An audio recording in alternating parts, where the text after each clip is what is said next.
विश्वकल्याणाचा मध्यम मार्ग सांगणारे सर्वोत्तम भूमिपुत्र गौतम बुद्ध, शोषितांचे मुक्तिदाते, भारतीय संविधानाचे शिल्पकार, विश्वरत्न डॉक्टर बाबासाहेब आंबेडकर यांच्या क्रांतिकारक विचारांना विनम्र अभिवादन. सदाशिव पवार गुरुजी स्मृती प्रतिष्ठान आणि सिंधू वैभव साहित्य समूह आयोजित परिवर्तनवादी कवी आसो शेवरे यांच्या 7व्या स्मृतिदिनी मला आसो शेवरे यांची कविता या विषयावर ऑनलाईन व्याख्यान देण्याची संधी प्राप्त करून दिल्याबद्दल प्रथम डॉक्टर सतीश पवार तसेच आदरणीय शुभांगी पवार यांना मी धन्यवाद देतो. दलित साहित्य चळवळ व दलित पॅन्थर या दोन्ही चळवळींचा सिद्धार्थ महाविद्यालयामध्ये परिस्पर्श झालेले आसो शेवरे यांनी आंबेडकरी विचाराने प्रभावित झाले. त्यांनी दलित पॅन्थर व दलित साहित्य चळवळ या दोन्ही चळवळींशी जोडून घेतले. अखंड मानवजात बंधमुक्त व्हावी आणि तळाचा माणूसही आनंदाने हसावा खेळावा, त्याला चालण्याचं सामर्थ्य मिळावे, आंबेडकरी विचारांची दिशा मिळावी या आंतरिक तळमळीतून आसो शेवरे यांनी कविता लिहिल्या. आसो शेवरे यांची कविता माणसाला केंद्रबिंदू मानते. याविषयी आसो शेवरे यांच्या शब्दातच जर जाणून घ्यायचं म्हटल्यास, गंधारीची फुले या काव्यसंग्रहाच्या कुळकथेत आसो शेवरे म्हणतात, डॉक्टर बाबासाहेब आंबेडकर यांच्या विचारांनी माणुसकीची हाक दिली. नव्या जाणीवांनी प्रेरणा गवसल्या. गाडला गेलेला माणूस, तळाचा माणूस अखंड मुक्तपणे बोलत लिहित राहून सारा समाज ढवळून निघेपर्यंत लिहित राहायला हवंय. माणूस माणसाला ओळखीपर्यंत संघर्षाची साथ करायला हवी. या विचारांनी मनाची बैठक पक्की झाली. सामाजिक क्षेत्रात काम करता करता कवितेच्या दिशेने शब्द वळू लागले. समाजाशी अंतर्मुख होता होताच नकळतच कविता मनात घोळू लागली. तेव्हा तिला अक्षरबद्ध करीत इथवर आलो आहे.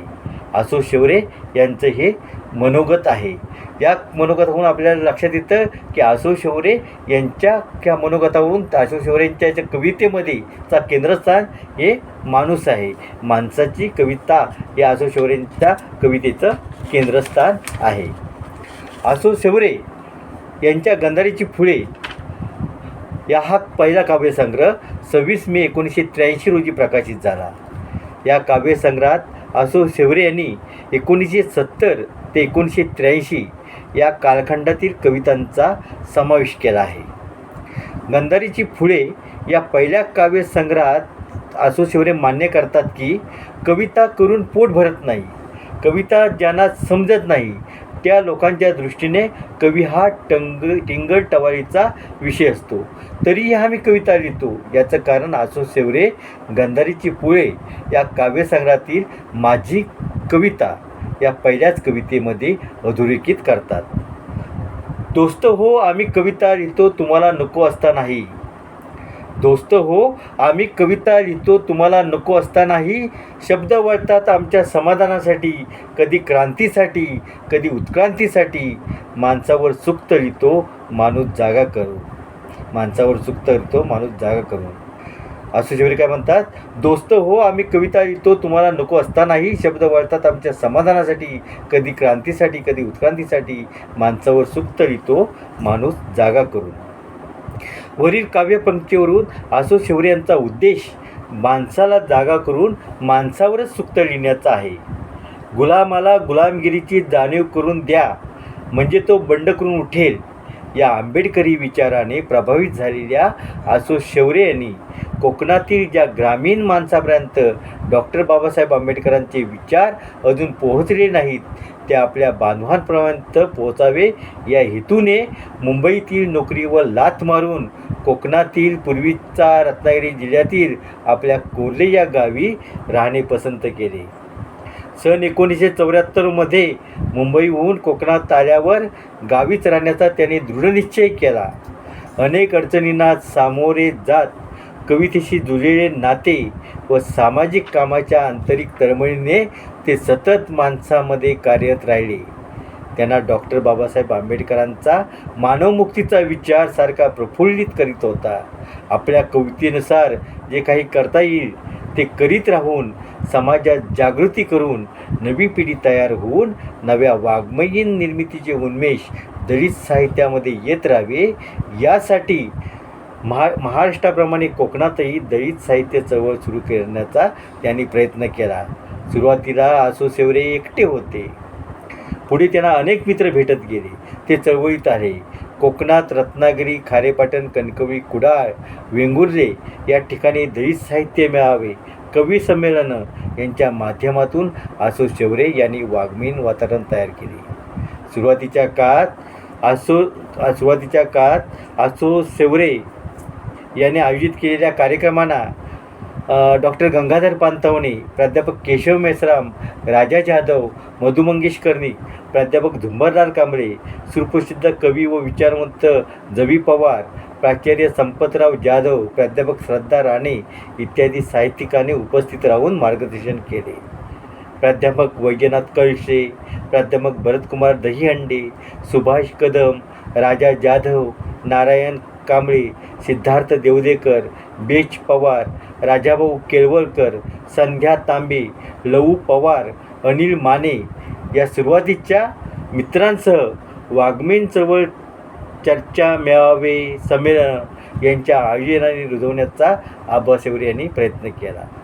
त्यासाठी सिंधुदुर्ग जिल्हा दलित साहित्य अक्षरपीठ या संस्थेची स्थापना केली.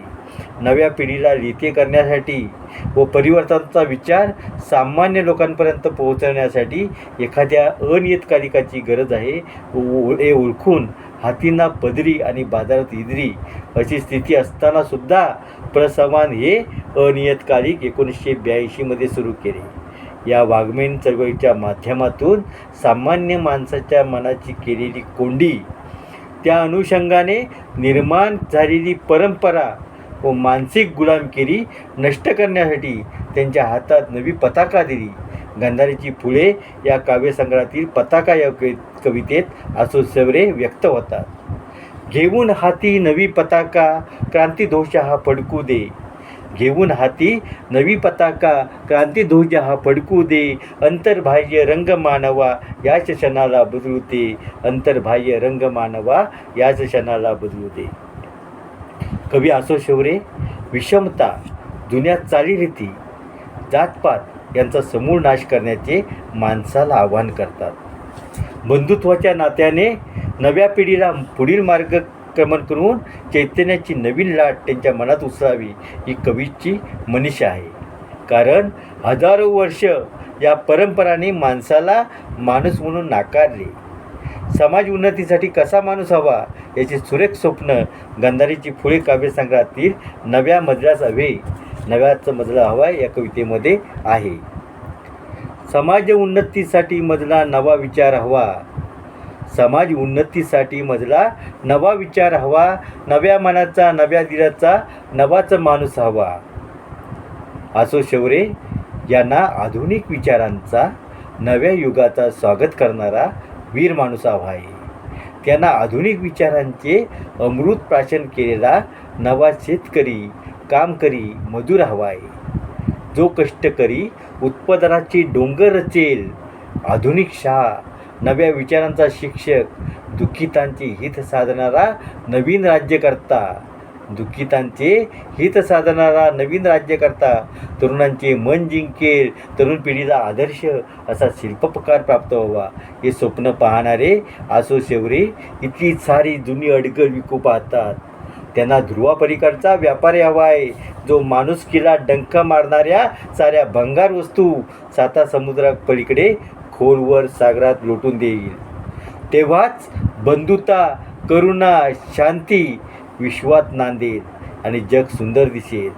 दफनवेना या काव्यसंग्रहातील अपरिहार्य आहे या कवितेत आसो शेवरे म्हणतात, बंधुता, करुणा, शांती हे विश्वाच्या शाश्वताचे आश्वासन आहे. बंधुता, करुणा, शांती हे विश्वाच्या शाश्वताचे आश्वासन आहे. माणसावर प्रेम करूया, माणसातील असुरता नष्ट करून. माणसावर प्रेम करूया, माणसातील असुरता नष्ट करून. आसो शेवरे यांनी बुद्ध विचाराचे बालकडू प्राशन केले आहे. त्यामुळे ते माणसातील असूरता नष्ट करून माणसावर प्रेम करण्याची भाषा बोलतात. आसो शेवरे समतेची लढाई लढण्यासाठी सज्ज आहेत, परंतु निरपराध माणसांची हत्या टाळून, माणसाने माणसाचा शत्रू होऊ नये, माणसाने वर्ग लढा, जाती संस्थेची बांडगुळी तोडून विश्वशांतीसाठी संघर्ष करायचा हवा. परंतु क्रांतीची गाणी गाताना शांतीचे पाणी पाजून युद्धविरोधी गाणी गायला हवी, असा आसो शेवरे आग्रह धरतात. शिक्षण हे अखंड वाहणाऱ्या नदीसारखे जीवनदायी हवे, तर नदीच्या प्रवाहाला दिशा देणारे 2 किनाऱ्यासारखी विद्यालये असायला हवीत. या विद्यालयातून स्वयंप्रकाशित माणसाचे डोळे असणारा सम्यक माणूस निर्माण झाला पाहिजे, जो मेणबत्तीच्या प्रकाशासारखा अंधाराला पळवून लावील. परंतु आसो शेवरे यांच्या आजूबाजूला पंक्तीची पाने बदलणारी, पिकाचा मोसम संपला की नव्या प्रदेशात उडून जाणारी पाखरांसारखी माणसे दिसतात. मावळत्या सूर्याकडे पाठ फिरवून उगवत्या सूर्याला नमस्कार करणारी माणसे मोठ्या प्रमाणात दिसतात.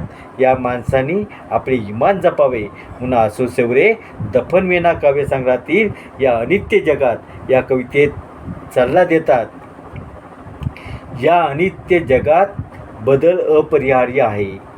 या अनित्य जगात बदल अपरिहार्य असतात, तरी माणसाने आपले इमान जपावे प्रकाशासारखे.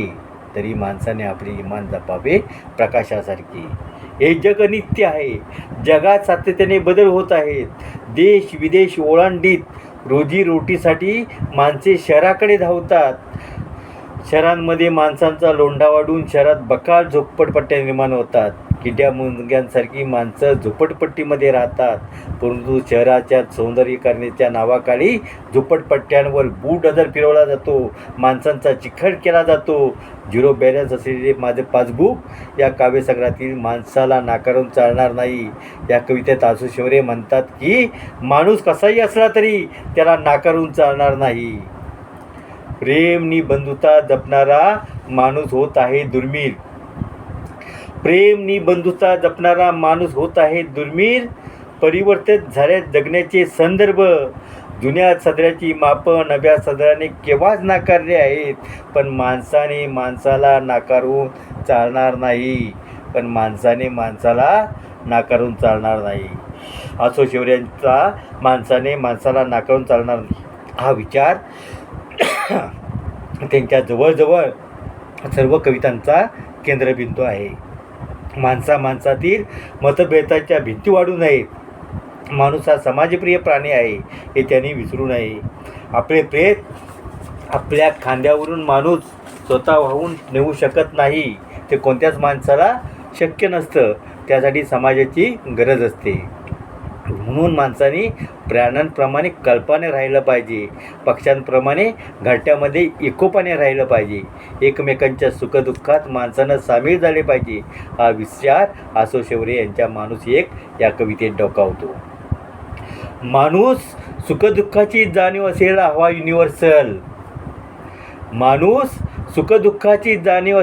युनिव्हर्सल. हवा पुढच्या पावलातला आनंद आणि मागच्या पावलातल्या दुःखाला समानता प्रस्थापित करणारा माणूस. सुखदुःखाची जाणीव असलेला युनिव्हर्सल माणसाचं कवी स्वप्न पाहतो. अशी माणसे लहानपणी आसो शेवरे यांना भेटली होती. लहानपणातील माणसं ही कोकणातील बरक्या फणसातील गऱ्यासारखी रसाळ व गोड असल्याचे आसो शेवरे यांचे निरीक्षण आहे. ही माणसं हवीहवीशी वाटत. या माणसाच्या घरात गरिबीचा अंधार असला तरी माणुसकीचा अंधार त्यांच्यापासून कोसो दूर होता. ही माणसं एकमेकांची हितगुज करायची, आपलेपणा जपायची, संकटामध्ये एकमेकांना सहकार्य करायची. आसो शेवरे माणूस 2 या कवितेत कधी न हरवलेला माणूस हवा असल्याची आशा व्यक्त करतात. अहंकाराच्या विकाराने पछाडलेला माणूस जगतो आहे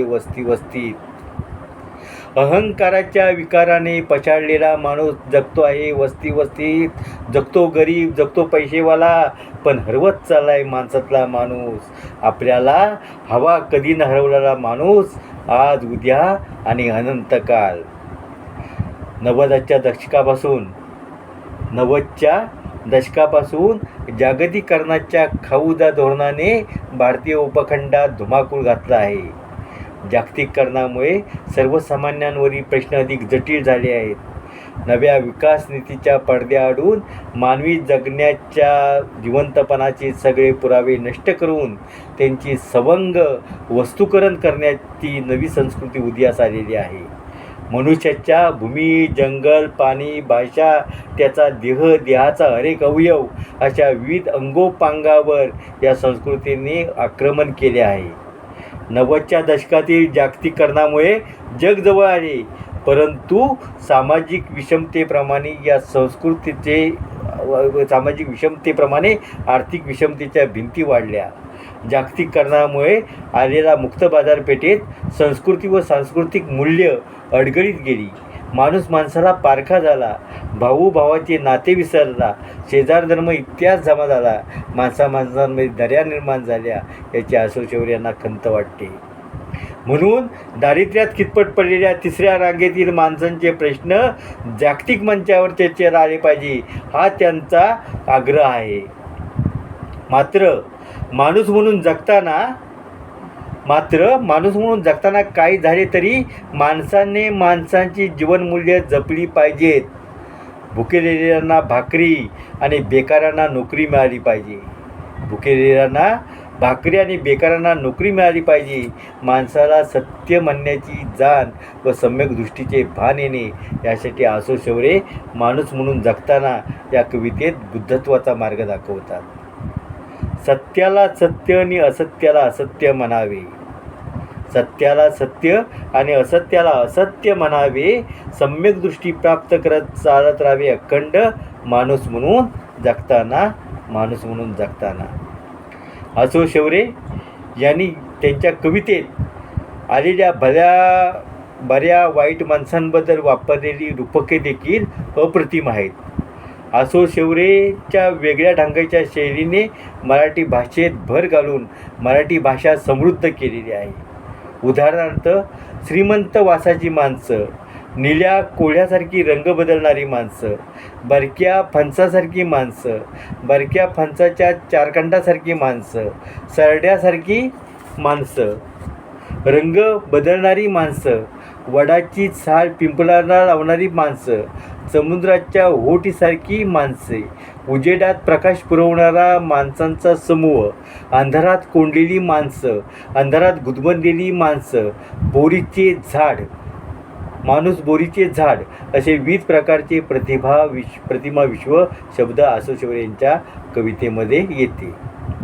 स्त्रियांच्या पायातील विषमतेची बेडी उखडून टाकून देण्यासाठी डॉक्टर बाबासाहेब आंबेडकरांनी हिंदू कोड बिल आणले.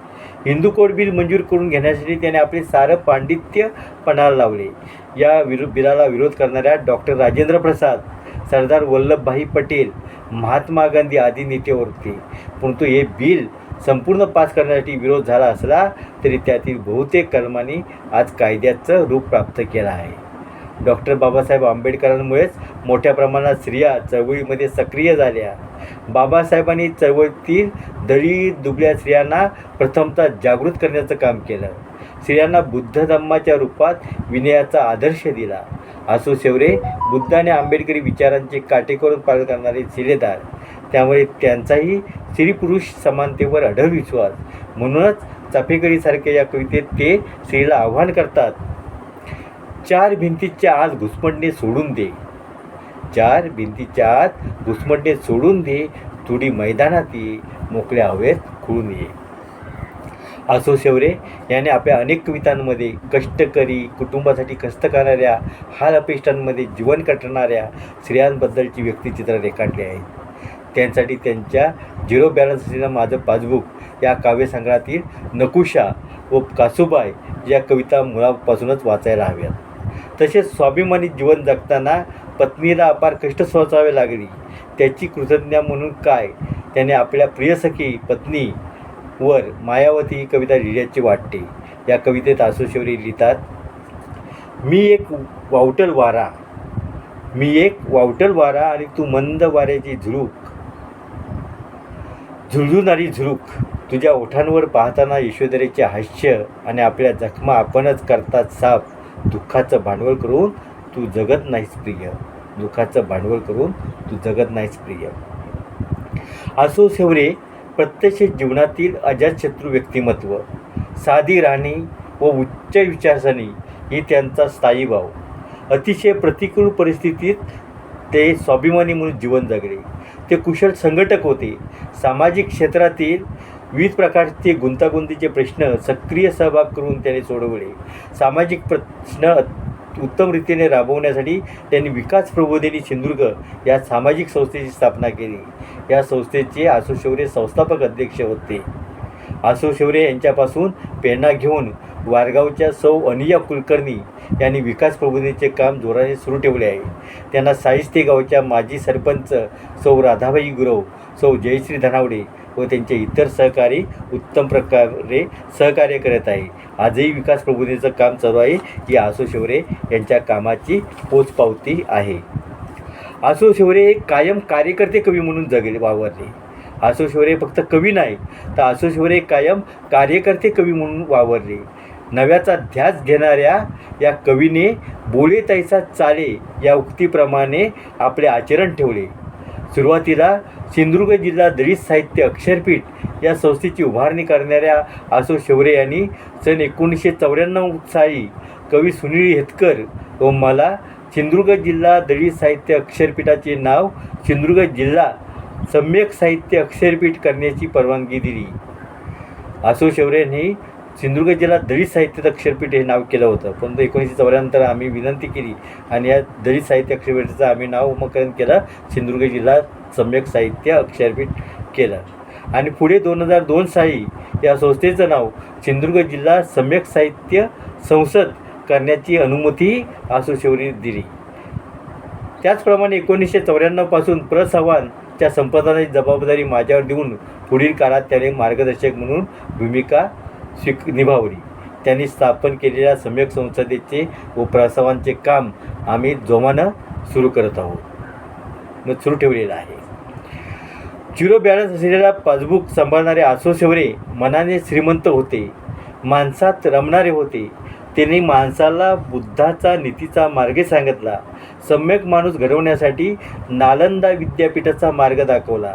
माणसाचे गीत गाणाऱ्या कवी आसो शेवरे यांनी गंधारीच्या फुलांप्रमाणे जीवन जगून दारिद्र्याच्या दफनव्यांना सोसून 0 बॅलन्स असलेल्या पासबुकात माणूसपणाच्या रकमेची अनामत जमा करून 26 ऑक्टोबर 2016 रोजी जगाचा निरोप घेतला.